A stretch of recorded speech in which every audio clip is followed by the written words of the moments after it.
Welcome to another exciting episode of the Andre The Beast Crayton Show, backed by popular demand.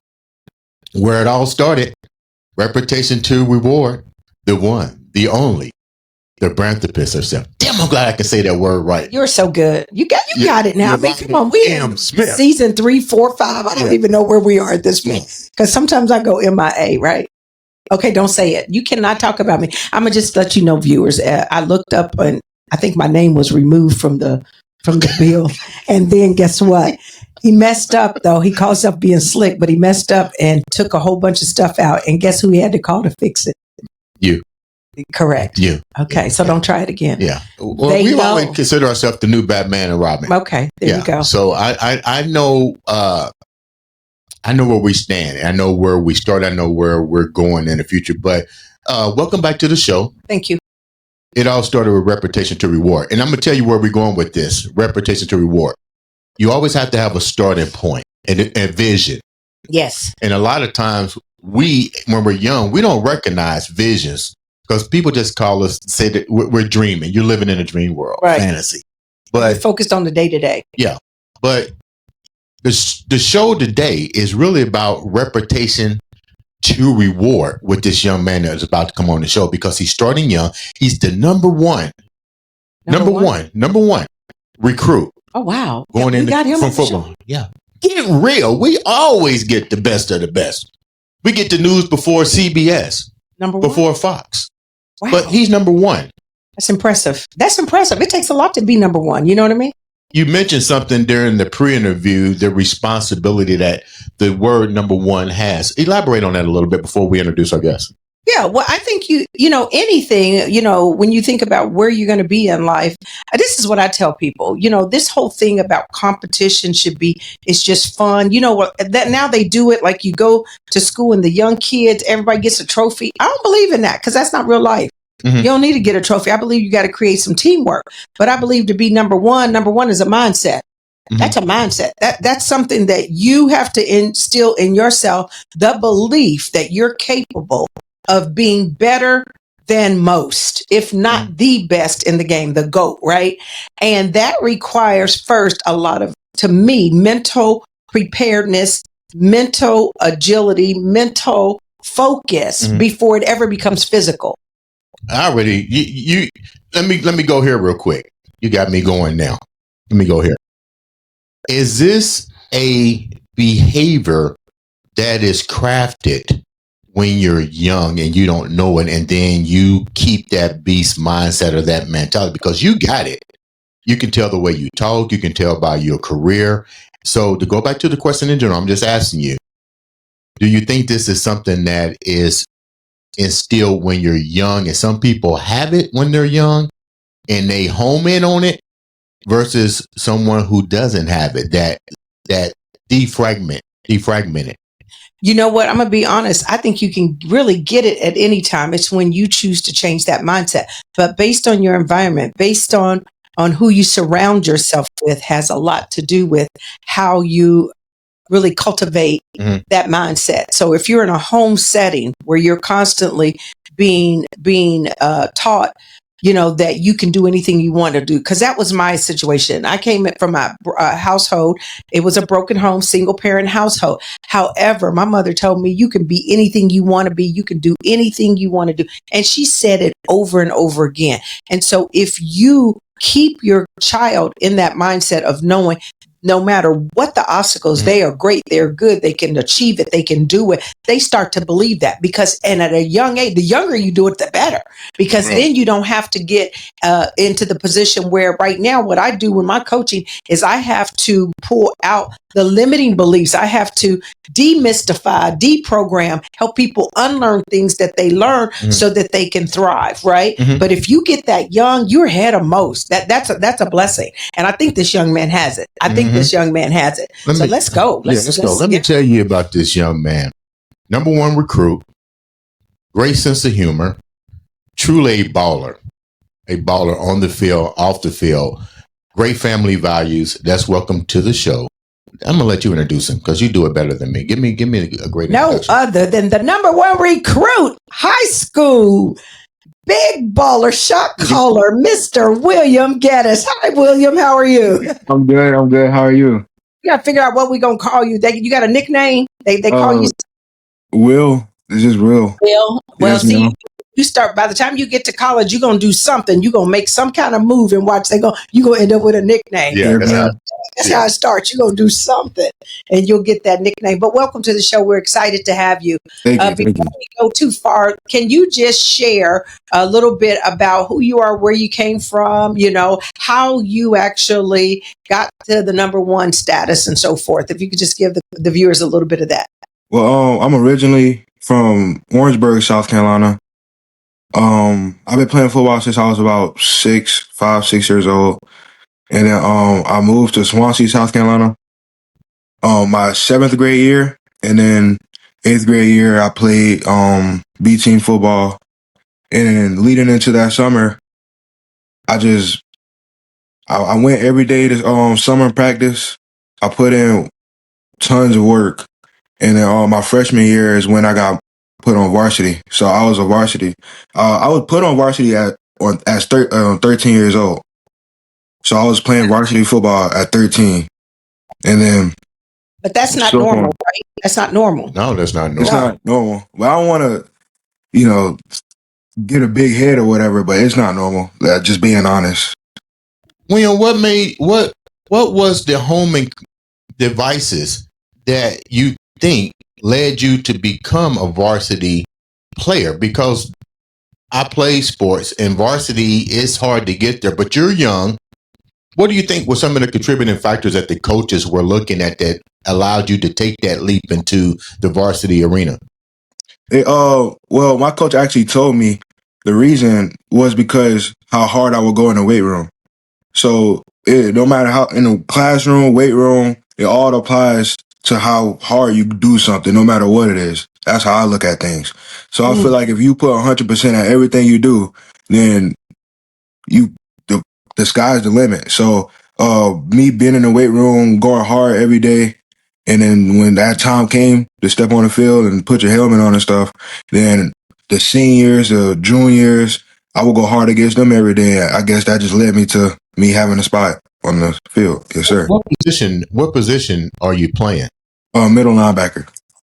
Wow. Are you good? Say heck yeah. Hey, I feel like in order to be good at something, you have to think of yourself as good before anybody else thinks of yourself as good.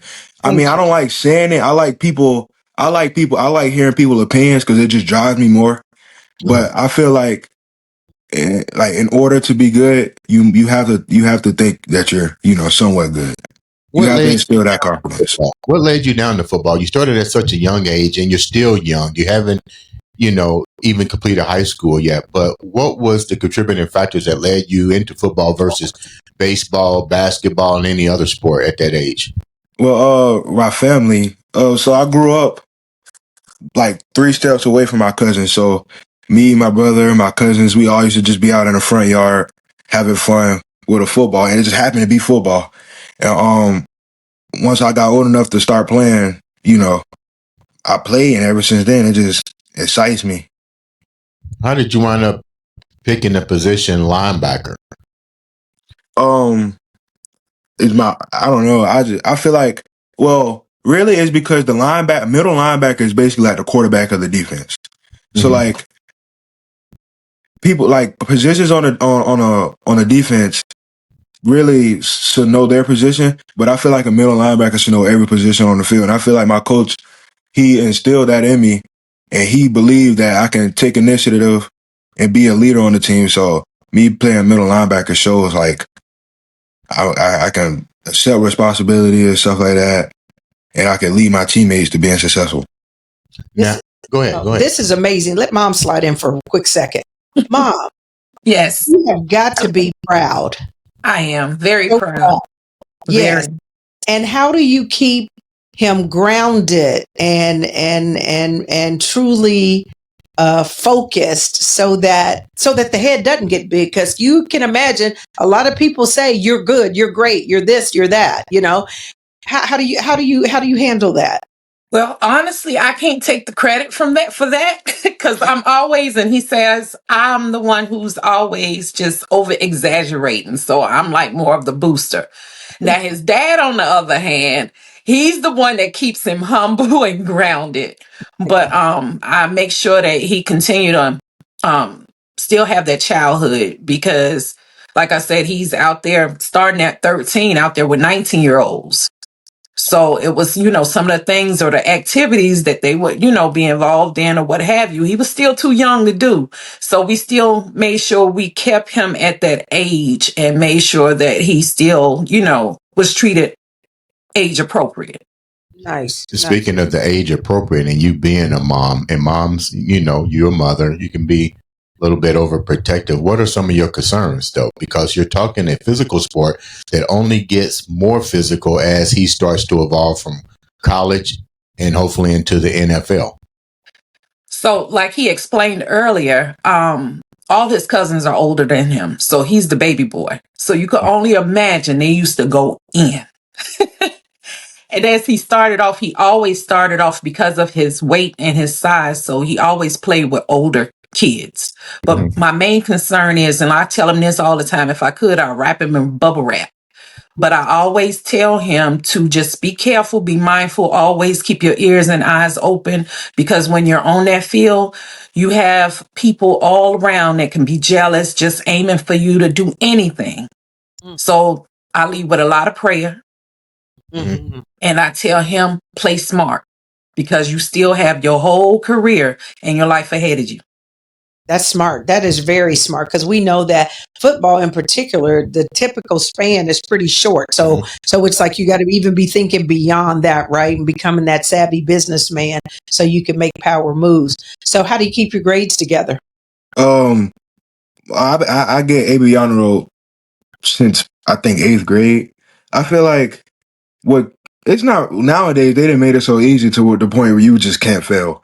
I feel like if you just do your work, there's no failing for real. But I know taking that extra step to stay in the AB honor roll range is you just gotta understand that collegiate athletes aren't just athletes. You also have to put in work in the classroom in order to stay a college athlete. So I feel like me wanting to play college football so bad, it leads me to, doing my work in school first. I just saw that. That's interesting. I just saw it came out. Deion Sanders, the whole team 3.0 and greater. Yeah. The whole team. I mean, when you just kind of demand that level of excellence, from your players. Okay, check this out. I'm gonna get right to the nitty gritty. You're the number one recruit. Crazy. And let me first of all say thank you for coming on to our show to share your story. I want to first say that. But the bigger question is, when you become a number one recruit, every college is coming after you. Give me the top 5 that you're looking at in no particular order. All right. Thank you for having me. But my top 5 would probably be. If you don't say my favorite school, I'm going to stop the interview right off the bat. You don't get to leave witness. Okay, so Michigan. Okay, Big Ten. Michigan. South Carolina, University of South Carolina.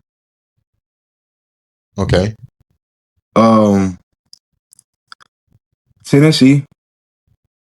Okay, Peyton Manning School. Tennessee. Bama. Okay. I knew he was going to say, you got to get that one in there. Bama. And if you throw Bama in there, you got to say Georgia. Wow. And for the last one. 2 more. Give me 2 more. He just wants you to see his school. Yeah. Give me 2 more. Okay, well, I like Penn State. And this is probably not your favorite one, but I like Virginia Tech's atmosphere. Okay, well, I'll let you. You, baby, come on. Oh, the University of Miami? Yeah, come on, man. Hurricanes. Get We got mail to from try to mom get every this week. one recruit. Come on now. So at what point, okay, so what grade are you in right now? I'm a junior. Junior. Okay. So at what point do they really start coming at you guys hard? I mean, and what does that look like? Ever since my freshman year, really. Wow. But it's been mail, letters, messages, in person when I go to camps, stuff like that. Mama jerk, because that's what I'm gonna call you now, Mama jerk. Because I know you like I got to manage this because this could get out of hand real quick. Mm-hmm. The travel. The travel.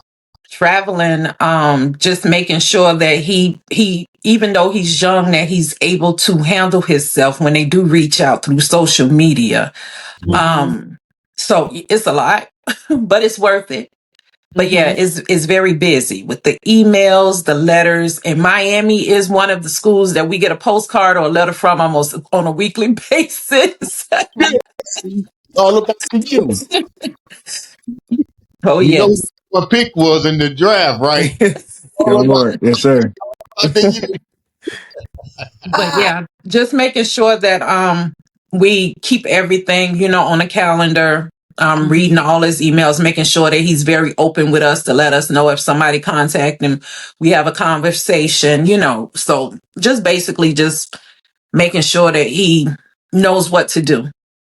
And so then when do you make a decision? Is that the senior That's year? National Signing Day. Senior year. I think our signing day here in South Carolina was last week. I think Thursday.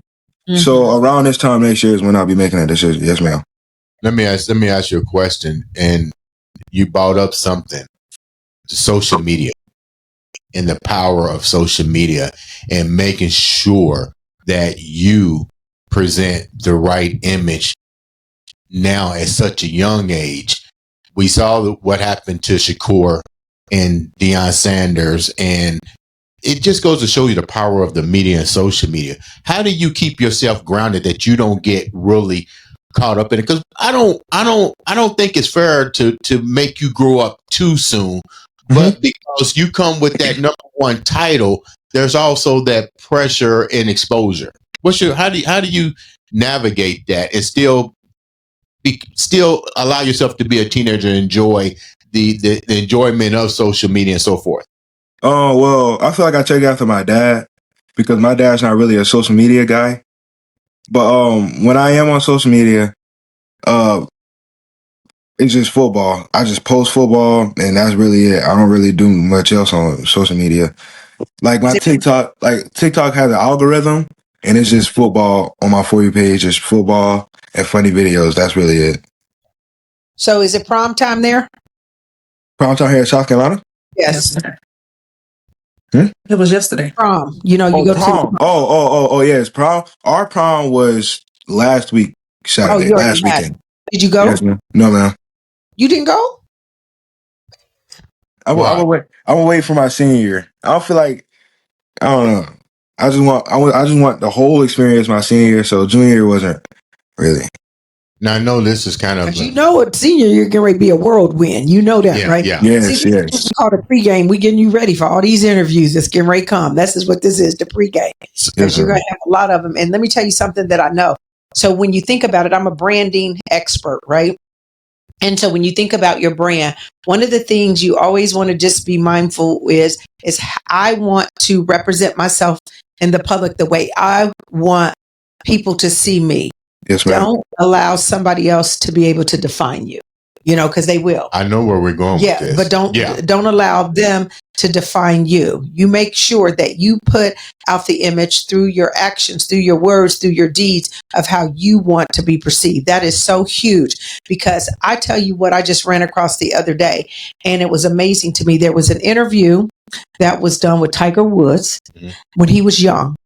There was an interview that was done with Serena Williams when she was young. Yeah. And these reporters tried to question them feeling like they were the best.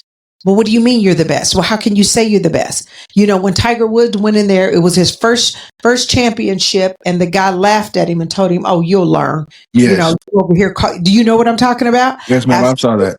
Yes, ma'am. And so the point I'm making is that there's going to be these people out there. Don't you allow anybody to dim your light, because the truth of it is that, again, if you believe it, that's what matters. Yeah. Because at the end of the day, you're the one that has to get out there and perform. And they will do that. These people will intentionally come after you because they're intimidated by our greatness.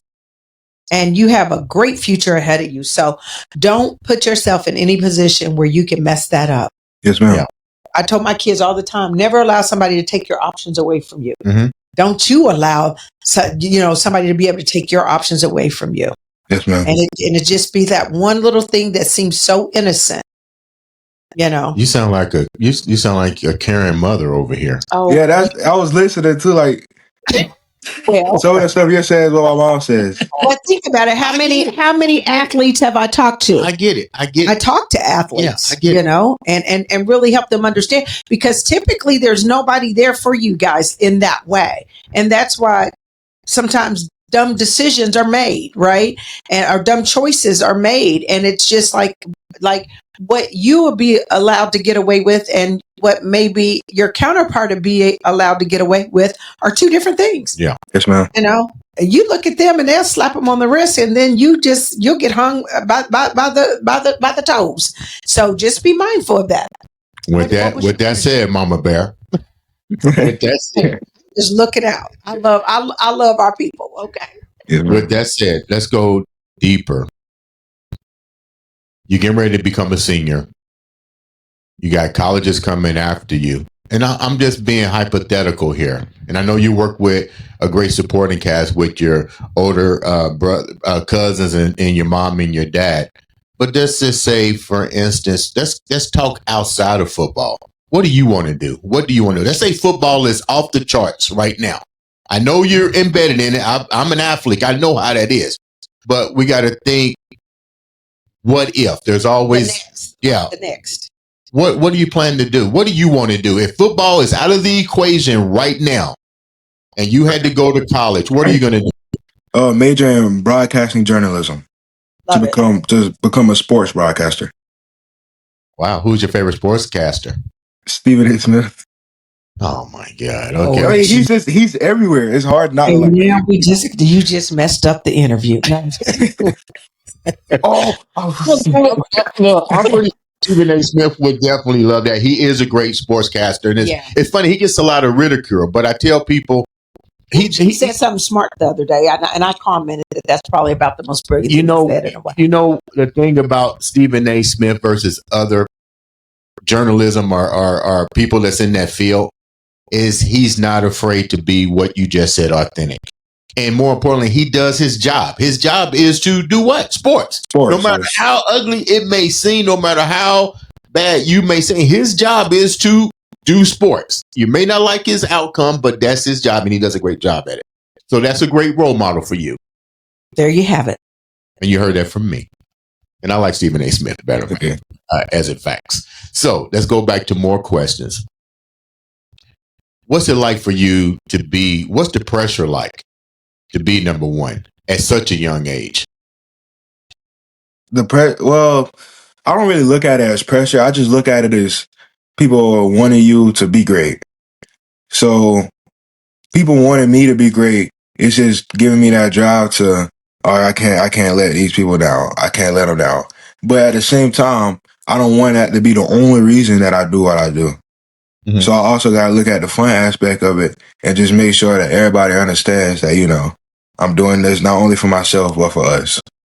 How do you keep from getting burnt out? As a former athlete, I had a great career. I got burnt out at an older age in 2005. I was just didn't want to do it anymore.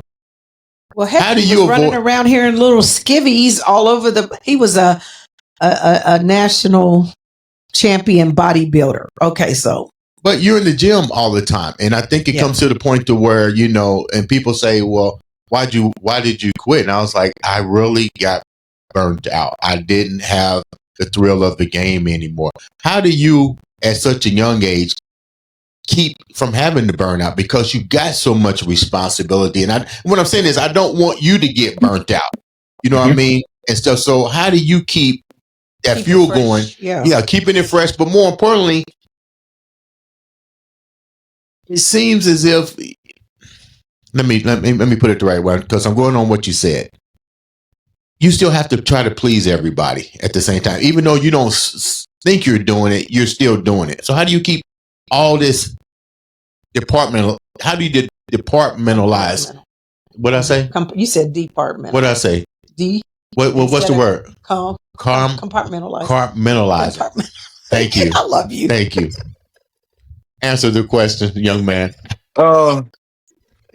Well, so the way I don't get burnt out is because I feel like there's always room for improvement.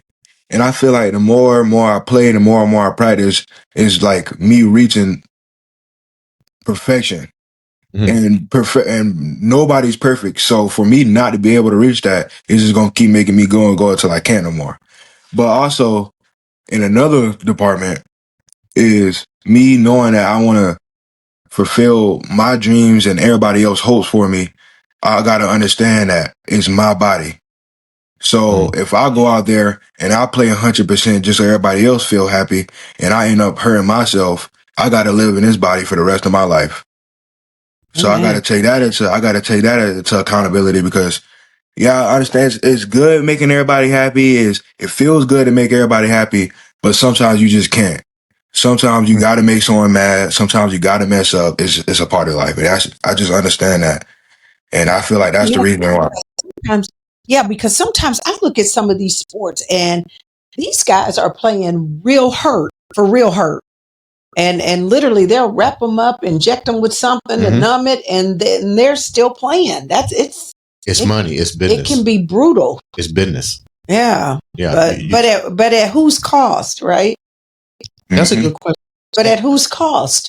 Yeah, it's business for them, but they're not the ones out on the field taking the pounding. Yeah. Yes, ma'am. Yeah, so definitely be careful. And I know they've taken some strides to make some of the equipment a little bit better so that, you don't have all the concussions and injuries that have been in the past, but still the inevitable. But definitely that's powerful. Let me ask a question before you go. Okay. Before you ask. Because then.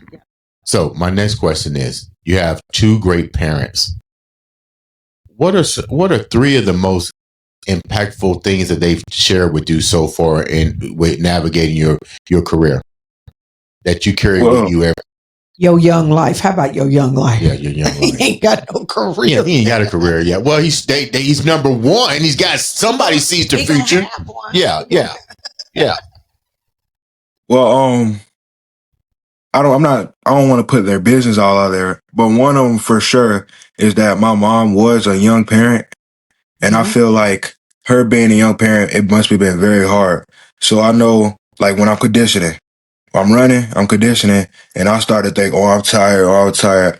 And the thought of my mom being tired and her not giving up just off the simple fact that she had to raise her kids, then that really just pushed me to go the extra step. Nice. Another is my dad. My dad didn't have the best childhood growing up. So I know that teaches me not to take everything for granted, because the football stuff sound good, but if God wanted to, it could all be going just like that. So me not taking anything for granted is really what keeps me level-headed and grounded. And another one, my parents just being like a well-oiled machine. Like they're perfect for each other. So that just helps me, understand that, like, a team is like, you keep a team good, and then nobody could beat y'all. When you got the best team, then nobody could beat y'all. No matter what, no matter the numbers, no matter how athletic your players are, if you have that team chemistry, you got that team bond, I feel like nobody could beat that. No matter the scores, no matter the record. You could be 0-10 and I'll still look at your team like, y'all got a better team than us. Now, do you have brothers and sisters? Yes, I do. I have a brother and a sister. Who's the oldest? My sister.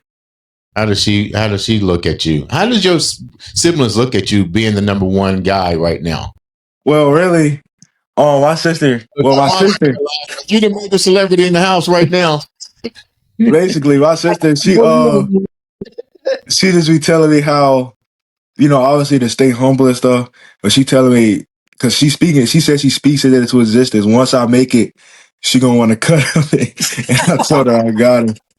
And my brother really he really just tells me how to keep going and stuff like that, and how I got to make everybody proud because his time is up. He no longer can strap on the pads. And I was like, all right, because he tells me the footsteps he done took, he already took them. So if I just listen to him, I feel like I'll be good too. That's what he tells me.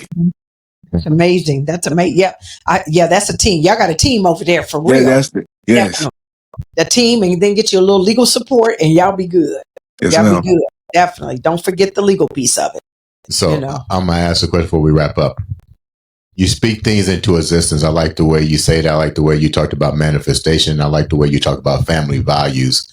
Definitely have that beast mindset at such a young age. Mm-hmm. And I think you are a prime example of the future of what technology can do, what a great support system can do. If you had to speak into existence the team you want to play for in the NFL, let me do it the right way.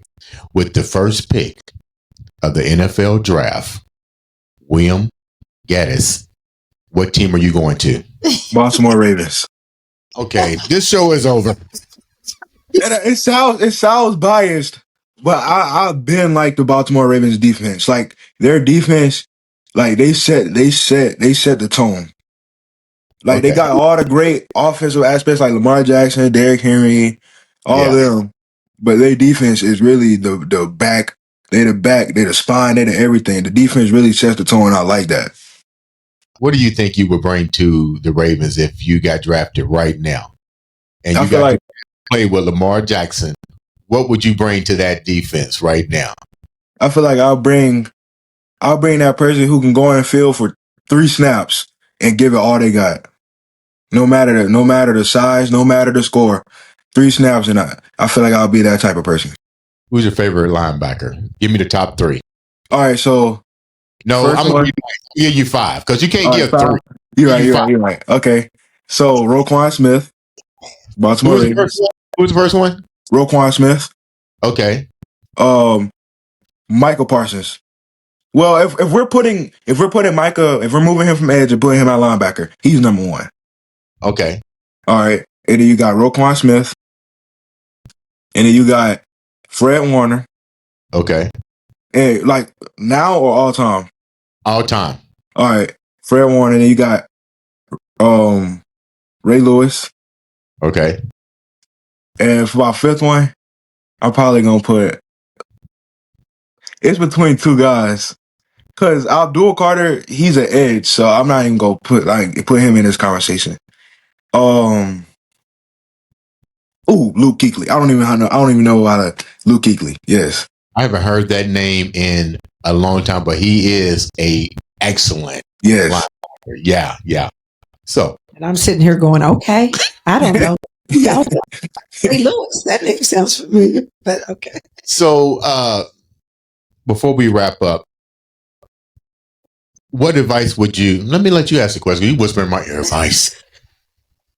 No, what could you either a word of inspiration or some advice that you could give to some young men who aspire to be great in sports, athletics, whatever, and it doesn't have to be football, but what could you say to them that could maybe inspire them or give them a word of encouragement to be able to move forward? I probably tell them, if this is your dream, then you should let nobody get in the way of your dreams. I feel like when I'm on the field, this might sound a little bad, but I'm willing to crush other people's dreams just to get in mine. And I feel like you having that type of mindset, you got to have the mindset no matter what you do. I feel like you got to have that mindset when you cutting the grass, when you in the classroom, you just got to give 100%. I feel like if you consistently give 100% of everything you do, then there should be no problem with you giving 100% on the field. So that's that peace mindset. Mm-hmm. Yeah. So yeah. I feel like, so you keep going, you keep your people close, the people in mind close, and I feel like you keep going, the sky's the limit. How can the viewers reach out to you and follow your career? Instagram and Twitter. Yes, Twitter. Twitter Yes. and Instagram. What's your handle? What's your handle? Instagram is WG99__, and my Twitter is capital W William capital G Geddis 00. Let's close out with a friend of ours. What's the relationship with you and Mr. Allen? Allen has been a close family friend for as long as I can remember. He's always been there for me, my aunt, my mom, and he's the guy. He's the guy. I can't lie. He's the guy. Okay. Well, you know what? Thank you so much for taking time to come onto the show. We definitely want to have you come back. We want to follow your journey, your career. Guys, make sure you reach out, support. All it takes is a click to change somebody's life or to make a difference in your own life. I'd like to thank my co-hosts, always my co-host. My pleasure. We can't never break the bond for being here. And we can't break up. We can't. Can the viewers reach out to you? Because you're doing your own thing before we wrap up. Absolutely. All social media channels at branding, the number 4 success, at branding for success. How can they across all channels? And we're going to change yours too. So it's one thing across all channels. Consistency in your brand, young man. Okay.